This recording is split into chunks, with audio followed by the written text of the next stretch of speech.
जो रहे आपके साथ, होती है हमारी ऐसी ही बात। UP 100 news team.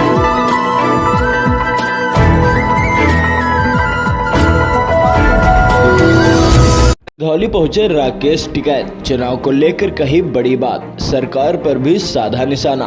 भारतीय किसान यूनियन टिकैत गुट के राष्ट्रीय प्रवक्ता एवं किसान नेता राकेश टिकैत रविवार दोपहर अटरिया के हिंद अस्पताल पहुंचे, जहां पर उन्होंने किसानों से बात की। इस दौरान उन्होंने सरकार पर जमकर निशाना भी साधा। बताते चलें कि रविवार दोपहर किसान नेता राकेश टिकैत अटरिया के निकट स्थित हिंद अस्पताल पहुंचे। किसान नेता राकेश टिकैत प्रदेश सचिव मयंक सिंह चौहान की हिंद अस्पताल में बनी कैंटीन पहुंचे थे। इस दौरान उन्होंने सरकार पर जमकर निशाना भी साधा। उन्होंने पूर्व प्रधानमंत्री एवं किसान नेता चौधरी चरण सिंह के पौत्र व राष्ट्रीय लोक दल के राष्ट्रीय अध्यक्ष जयंत चौधरी पर निशाना साधा। बता दें कि जयंत चौधरी पिछले दिनों भाजपा के साथ हो गए हैं। ऐसे में किसानों की बात सरकार तक पहुंचाएंगे या सरकार के होकर रहेंगे, इस पर उन्होंने बड़ी बात कही। चौधरी चरण सिंह जी है, उनके पुत्र जो है जयंत चौधरी भाजपा में शामिल हो गए हैं, तो क्या वो किसानों की समस्या को ले जा करेंगे, आगे कोशिश करेंगे उनकी? एक टिकट से क्या लग रहा हो, क्या वो कर लेगा अपना भागते भूत की लंगोटी जो कुछ हाथ में लगी। दिल्ली के मुख्यमंत्री अरविंद केजरीवाल की गिरफ्तारी को लेकर भी उन्होंने बड़ी बात कह दी। अरविंद केजरीवाल जी को जेल में डाल दिया गया है। अभी और जाएंगे जेल।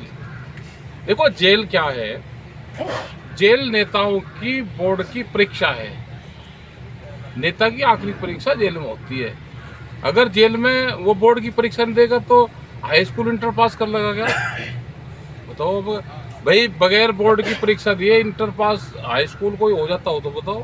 तो नेताओं की परीक्षा तो जेल में होती है, और जाएंगे बहुत जेल। हाल ही में हुए किसान आंदोलन के दौरान कई किसानों की मौत हुई, जिस पर राकेश टिकैत ने नए अंदाज में जवाब दिया। जिस पंचायत की आप बात कर रहे हैं वो पंजाब से कुछ जत्थेबंदी उसमें आई थी।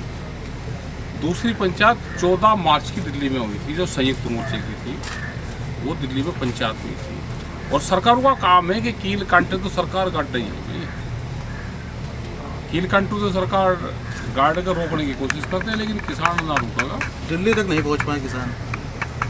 हाँ, एक शंभू बॉर्डर तक ही रह गए, वो वहाँ तक रहे हैं, लेकिन दूसरे वाले दिल्ली तक गए। आपकी क्या भूमिका रही इसमें? आप नहीं गए थे? नहीं, हम 14 मार्च का जो संयुक्त मोर्चे का प्रोग्राम था उसमें गए हम, क्योंकि दिल्ली से जब आंदोलन से लोग गए तो संयुक्त मोर्चा इकट्ठा था। फिर जाके कुछ जत्थेबंदी अलग हुई और पंजाब के लोगों में आपस में तालमेल नहीं है किसानों में, तो इसलिए दो विचारधारा वहाँ पर बनी। इस दौरान उन्होंने इलेक्टोरल बॉन्ड को लेकर सरकार को घेरने की कोशिश भी की। इलेक्टोरल बॉन्ड एक जो भाजपा का जो सबसे बड़ा आया है घोटाला, इस पर क्या कहेंगे?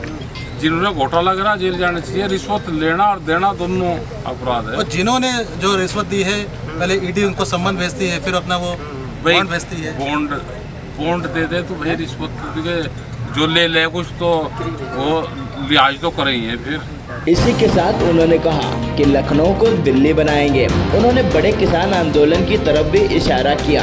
उन्होंने कहा कि जल्द ही बड़ा किसान आंदोलन होगा। आगे किसान आंदोलन होगा। और किसान आंदोलन क्या, देखो फसलों के दाम का सवाल है, MSP गारंटी है। अब ये है कि बहुत पॉलिटिकल पार्टी कांग्रेस भी अपने घोषणा पत्र में स्वामीनाथन कमेटी, MSP गारंटी कानून, अग्निवीर, ये बहुत सी योजनाएं लेकर आई। बीजेपी को भी हमने कहा है कि घोषणा पत्र में जो डाल लो उसको फिर करो।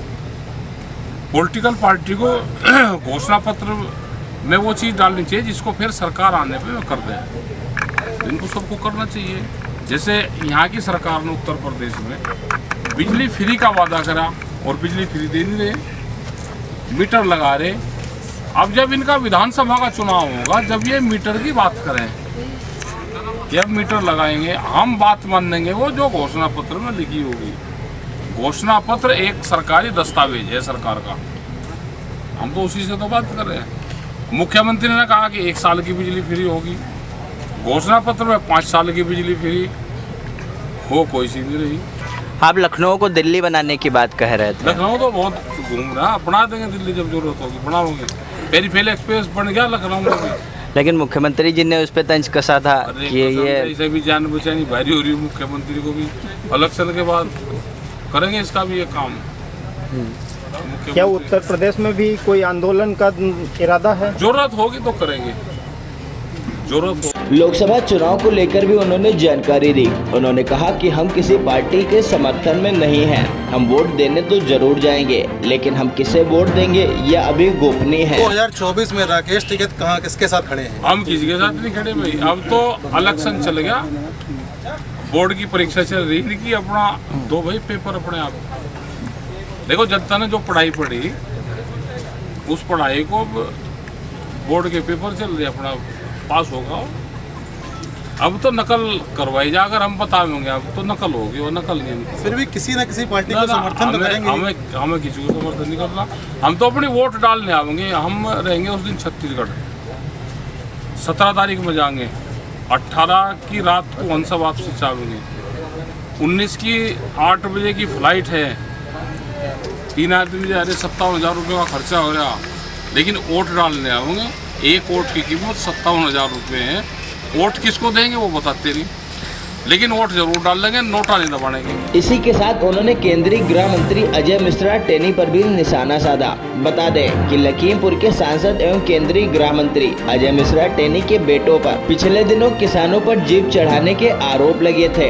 इसके बाद किसानों ने उनका काफी विरोध किया था। 2024 के लोकसभा चुनाव में भारतीय जनता पार्टी ने फिर से उन्हें अपना प्रत्याशी बनाया है। वर्तमान में अभी अजय मिश्रा टेनी महाराज, जिनके पे अभी किसानों की हत्या कराने का आरोप था उनके बेटे पे, उनको फिर से टिकट दे दिया गया। उसके दे दिया होगा, ऐसे दे देंगे। तो बीजेपी सरकार है, ये मोदी की सरकार है, दे ऐसे लोगों को तो बढ़ावा दे रहे। देखो जो विपक्ष में वो भ्रष्टाचार में लिप्त है, उस पर केस चल रहे, वो सरकार की पार्टी में शामिल हो जाओ, सब खत्म हो जाते हैं। मीडिया कर्मियों से बात करने के बाद वह किसानों के पास पहुंचे। उन्होंने किसानों से बातचीत की। उन्होंने किसानों की समस्याओं को सुना तथा किसानों को जल्द होने वाले चुनाव को लेकर भी सलाह दी। इस मौके पर किसान नेता मयंक सिंह चौहान, श्यामू शुक्ला, रिफाकत अली समेत सैकड़ों की संख्या में किसान मौजूद रहे। सिरौली से गुरप्रीत सिंह व हिमांशु शुक्ला के साथ ब्यूरो रिपोर्ट, सीतापुर। आंदोलन मजबूत रहना चाहिए। हमारे साथ में सब पार्टी के लोग हैं, हम नोटा वाले नहीं हैं। सारी पार्टी के लोग अपना वोट दे लो और फिर अपना आंदोलन में शामिल हो जाओ। हमारे पास तो बीजेपी के भी और कांग्रेस के भी, समाजवादी के भी और आपके भी, सब पार्टी के लोग हैं। उनका झंडा बैनर लगाओ जब आंदोलन में आओ भाई, और आंदोलन को तेज रखो। मोदी जी कह रहे हैं कि इस लोकसभा चुनाव में 400 सीटें भाजपा लाएगी, क्या कहेंगे आप? भाई इतना बड़ा ज्योतिषी पहली बार ही देखा हमने। क्या बेईमान है क्या ज्योतिषी? ज्योतिषी या तो तानाशाह है या बेईमान है। जनता तो दे नहीं रही वोट, जनता तो लाठी लेगा फिर इनके पीछे पीछे, और वोट आओगी, सीट आओगी 400 से पार। तो एक कोर्ट में हल्फनामा दे दे और एक एफिडेविट दे दे, जब सरकार इन्हीं की आ रही है 400 से पार कह रहे हैं, तो उसको रिन्यूअल करवा ले, क्यों खर्चा करवा रहे जनता का। अग्निपथ आ गया, नई योजना। नेता मरते दम तक अग्निपथ में नहीं जाता, और देश का नौजवान 4 साल नौकरी करेगा, उसको अग्निवीर बताया जा रहा। भाई नेता भी तो बन जाओ ना, वे भी नेतावीर बन जाओ। आवारा गौवंश की समस्या जो देखी जा रही है, इसके विषय में क्या? सरकार की कागजों पर तो पॉलिसी है, लेकिन धरातल पर नहीं है। जितने उसका खर्चा है, क्या मुख्यमंत्री के वहाँ पर जो गायें हैं उसका जितना खर्चा है इतना ही खर्चा गौशालाओं को दे दो, तो गौशालाएं बढ़िया चलेगी। मतलब गाय तो गाय ही है। डीएम के, एसएसपी के घरों में जो गाय बन रही, या जो मंत्री के घरों में जो गाय हैं, उस गाय का खर्चा अलग है और उनका अलग है। जितना खर्चा देते हैं उसमें भूसा भी नहीं आता। गायों को, आवारा गौवंशों को लेकर सरकार को क्या करना चाहिए? एकल गौशाला, एक किसान की गाय उसके घर में है, शहर का आदमी जो गौ से प्यार करता है, एक गाय को गोद ले लो। उस किसान के वहाँ पे 1000 रुपये महीना देते रहो, तो कम से कम 12,000 रुपये उसको साल में मिल जाएंगे। तो गाय को छोड़ना का नहीं।